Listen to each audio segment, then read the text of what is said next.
स्वागत है आप सबका लखनऊ वाले चैनल पे।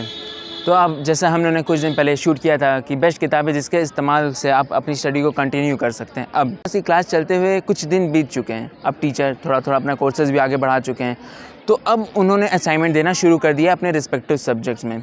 तो बच्चे का नेक्स्ट डाउट ये होता है कि भैया असाइनमेंट हम लोग कैसे बनाएं, क्योंकि उसका एक डर रहता है 10th का और 12th के प्रोजेक्ट का, कि 10th और 12th के प्रोजेक्ट में, क्योंकि वो बोर्ड का प्रोजेक्ट होता है तो काफ़ी थोड़ा सा एक कॉम्प्लिकेटेड वन होता है, क्योंकि वो बोर्ड को प्रेजेंट किया जाता है। बट यहाँ पे असाइनमेंट में एकदम भी ऐसा कुछ नहीं है।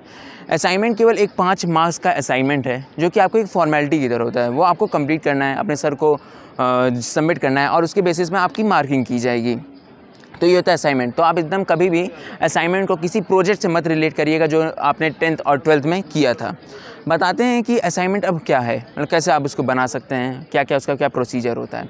असाइनमेंट आपको सिंपली A4 साइज़ की एक शीट ले लेनी है, वो रूल्ड हो या ब्लैंक हो, जैसे भी हो, आपको एक A4 साइज़ की शीट ले लेनी है।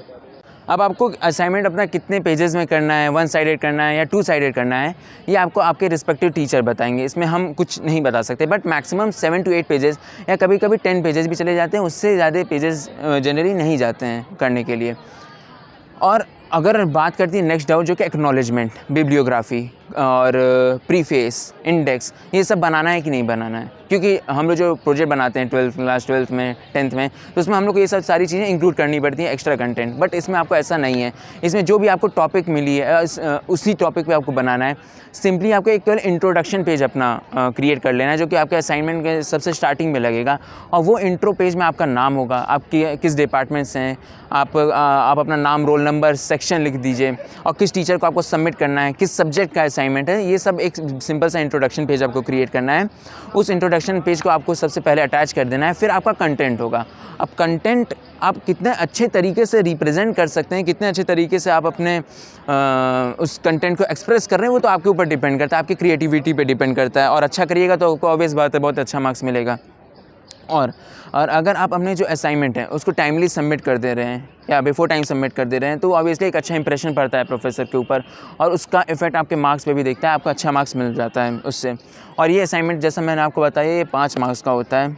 फिर जो अभी मैंने आपको बता रहा था इंट्रोडक्शन पेज के बारे में, जो कि आपको क्रिएट करना है, उसमें आपकी बेसिक डिटेल्स रहेंगी। बच्चों का एक और डाउट होता है कि क्या वो उसको हम हाथ से बनाएं या उसको हम प्रिंट आउट भी करवा सकते हैं। तो आप दोनों ऑप्शन आपके पास अवेलेबल है, जो आपको सूटेबल लगे आप उसको हाथ से भी बना सकते हैं या इसका एक प्रिंट आउट भी निकलवा सकते हैं या निकाल सकते हैं। फिर जो अब क्या होता है कि जब बच्चे असाइनमेंट लिखते हैं ना, तो सिंपली कान में ईयरफोन लगा करके लिख देते हैं, ये भी नहीं जानते कि हम क्या लिख रहे हैं, किस टॉपिक पे लिख रहे हैं। वो केवल एक वेबसाइट ओपन कर लेते हैं डेस्कटॉप पे या फ़ोन पे और उसको छाप देते हैं। वो चीज़ नहीं करनी है आपको। जब भी आप असाइनमेंट रखिए, कम से कम इतना तो ध्यान रखिए कि जो आप इसमें लिख रहे हैं वो आपको याद रहे। जो आपकी हेडिंग है, जो भी इसकी सब हेडिंग है, आपको कम से कम उतना तो याद रहना चाहिए, जिससे कि अगर टीचर कभी चेक करे असाइनमेंट और आपसे वो क्वेश्चन पूछे तो आप उसका आंसर दे पाइए, वरना कोई फ़ायदा नहीं होगा। और जो हमारी टॉपिक्स होती हैं असाइनमेंट की, वो कहीं ना कहीं हमारे सब्जेक्ट से रिलेटेड होती हैं।